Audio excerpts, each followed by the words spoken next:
But back on Marvel in the future, because this is just comical as hell. So there's 6 upcoming multiverse saga movies and TV shows possibly revealed by Marvel studio Trademarks. And I thought this would be funny. Sometimes these are real. Sometimes they're just to throw people off. Exactly. But some are interested. So we'll dive into it, right? Hours before Marvel Studios' Hall H panel at the San Diego Comic-Con, eagle-eyed fans spotted a whole host of trademark filings for upcoming movies. Among them were Avengers, the Kang Dynasty, Avengers Secret Wars, Captain America New World Order, and Thunderbolts. So some were right. Yeah.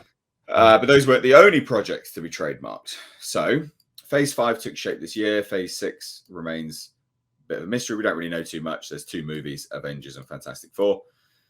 Even amid reports of Marvel Studios returning to a quality over quantity approach to storytelling, you know, Kevin Feige and company will have some huge movies planned for the multiverse saga. So here's the trademarks, and they're very funny. So the multiverse saga was included in the trademarks. So just jump in at any point if you want to comment on this stuff, because this is just, to me, there's interesting elements to be had here. So the multiverse saga seems to be... That one's not much of a surprise. No, like it's the overall thing, isn't it? And then, the Timeless Saga.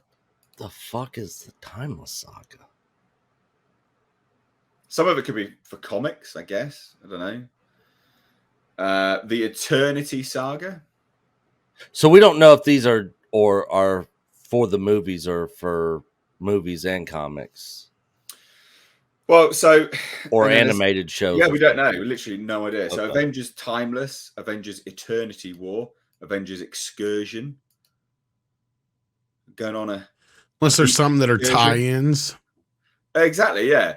So, yeah, who knows, right? Honestly, who knows? Well, and if they're going to be amping up these mini movies or whatever you want to call them, like the Guardian special and the Werewolf by Night... Yeah. Maybe they're going to do like a trilogy of little mini movies around the Avengers films. That I could see having titles like that's what that sounds like to me, but I could be wrong. Like 30, 40-minute episodes like the... yeah, with like ancillary characters that are in the movie, but like they have to do with, you know, like just filling in some blanks somewhere. Like the Black Knight Origins, that better be a comic, because that is some like 2000. That sounds like a book or a comic, yeah. Isn't it? The Black Knight Origins. I mean, goodness me. And then Hercules Rise of the Gods is probably a tie-in to some Thor spin-off or something that's never going to be anything. Runaways New Era. What is Runaways? Never even heard of it. That is they are a trying to remember what they're part of. They had a series even on Hulu already. Did they? Yeah. No. The Runaways? Yeah. I think it was Hulu or FX, one of the two, yeah. Wow. I think they're attached to the X-Men, because I think they were under the Fox deal. If I'm not mistaken. Somebody correct me in the chat if I'm wrong, but yeah, I know they're a Marvel property. FX, yeah, WCW said. So you got Red Guardian, Generations. They're mutants, yep. Well, isn't Red Guardian... Well, we already have him, David Harbour. Yeah. So that's terrible. Generations, maybe that's... But see, it says right there, those were a separate batch of trademarks. Those all sound like tie-in graphic novels and shit to me. It does. And it looks like Marvel's Runaways was a 2017 drama series that had 3 seasons. It looks like it's like a teen drama. And it's a spin-off of the mutants. Yeah, it's in the X-Men universe. Awful. ShangChi and the Wreckage of Time. That is a terrible name. The Wreckage of Time. Yeah, time really shown how much of a wreckage the first one was. We know that much. I mean, that is an awful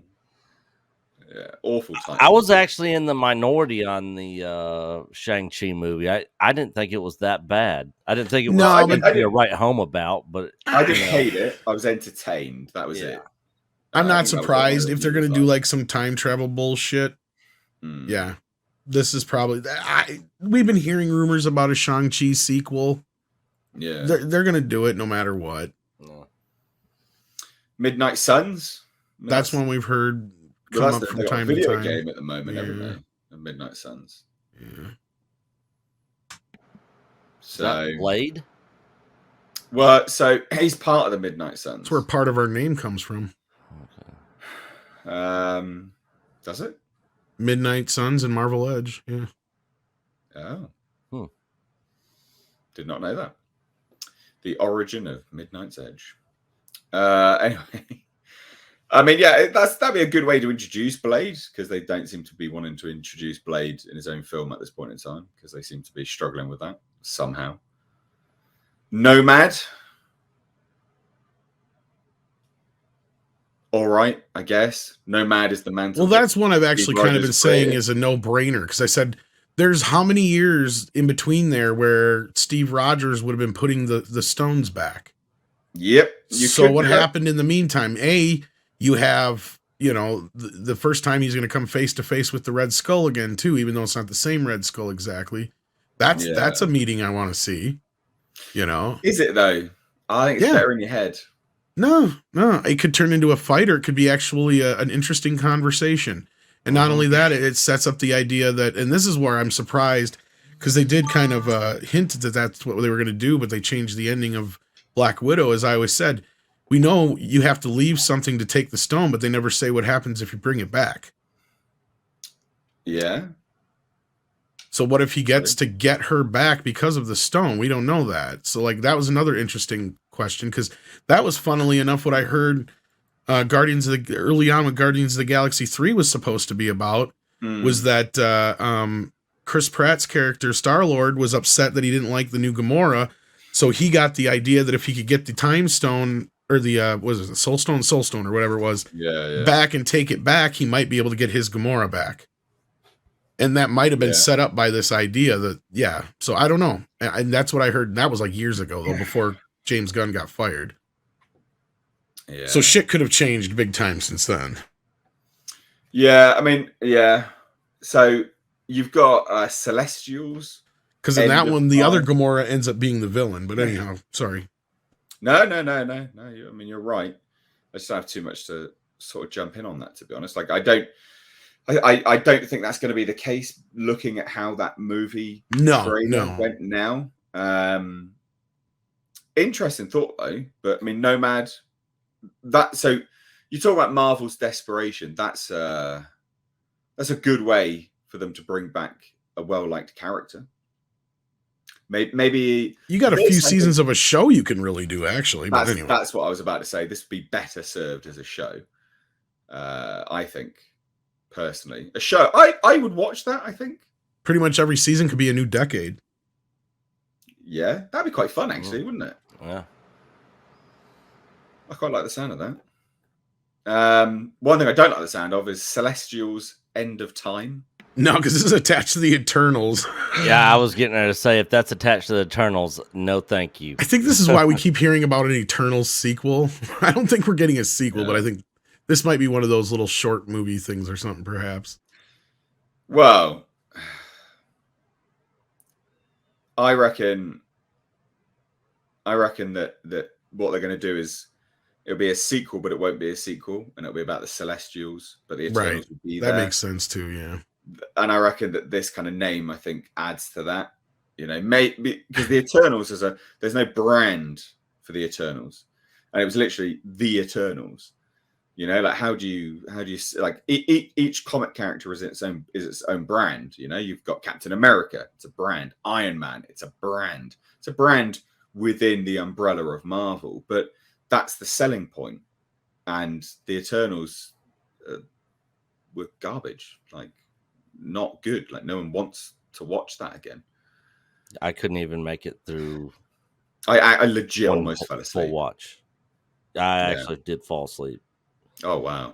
And I didn't watch the whole thing either. I never went back to it. I still haven't seen all of Doctor Strange Multiverse of Madness. I keep falling. I've You never seen lucky that one bastard, you. Yeah, it's I've not. tried 3 times Actually, that to was do probably the movie. least worst of the bunch this last year, to be honest with you.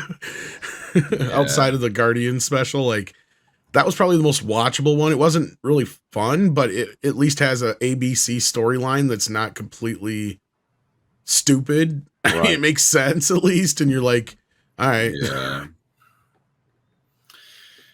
This one's confusing. Captain America Red, White, and Black. So That's gonna be the red, white, and black. Oh, Red- is that red- not red, on the white. nose? Well, Red, White, and Black was actually a title once considered. Well, it might have been once considered for Captain America: New World Order. However, they can potentially have very different meanings. So there's a good chance that Red, White, and Black refers to the MCU's original super soldier. I didn't know this one existed. Isaiah Bradley. I never even knew about this character. That's a thing, Isaiah Bradley? I don't know anything about it either.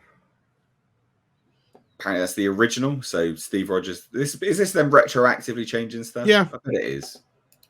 Because I've never heard of this shit before. Yeah. God damn it. I mean, I'm saying retroactively because this looks like a new piece of artwork, not an old piece. And I collected and read comics growing up. And I never heard of any of this right here. Any way, shape, or form they can. Yeah, don't worry, guys. We love BLM. The original super soldier was actually black. All right, guys, calm down. Like the virtue signaling is strong here, I guess. And then Avengers Academy. This doesn't surprise me. We've been hearing about a project like this for how long now? Basically like a Young Avengers, yeah. I think it sounds lame. This is the MCU in full force. Yeah, sorry, Nick. Yeah. Go ahead, Nick. Oh, I was just saying, the Young Avengers with all the little girl kitty characters that'll be at the forefront of the whole thing, which I have absolutely no interest in seeing. Yeah, not good. And then again, this is Marvel Studios rumored to be developing more Halloween specials because Werewolf by Night, I think, caught a lot of people. I think it caught Marvel by surprise. I actually liked it. I think the Disney, the Guardian special did well for him too, from what I heard. I haven't seen it yet. Oh, it's great. Yeah, it's great. It good? Yeah. Okay. Like it's good, dumb fun. I had good fun with it. I enjoyed it a lot more than I thought I would. I'll probably watch it. Best thing out of Phase 4, hands down. Oh yeah, hands down, best thing so far. Yeah. So apparently, they're looking to do more. This is from Daniel Richtman, but we've been saying we've heard this already. That they're basically doing more specifically Halloween specials as well as specials in general. And they say on a dark and somber night. I know this is actually for Werewolf by Night. Sorry. I don't know if it's got his actual statement. But basically, they're looking to be doing more sort of special elements and stuff, which is fine. Like, sure, whatever. I personally think that's the way to go, but also pulls away from what the MCU really was. Sort of because they're talking about standalone things, which is confusing because then it's not. I don't know, it doesn't really build to the big thing.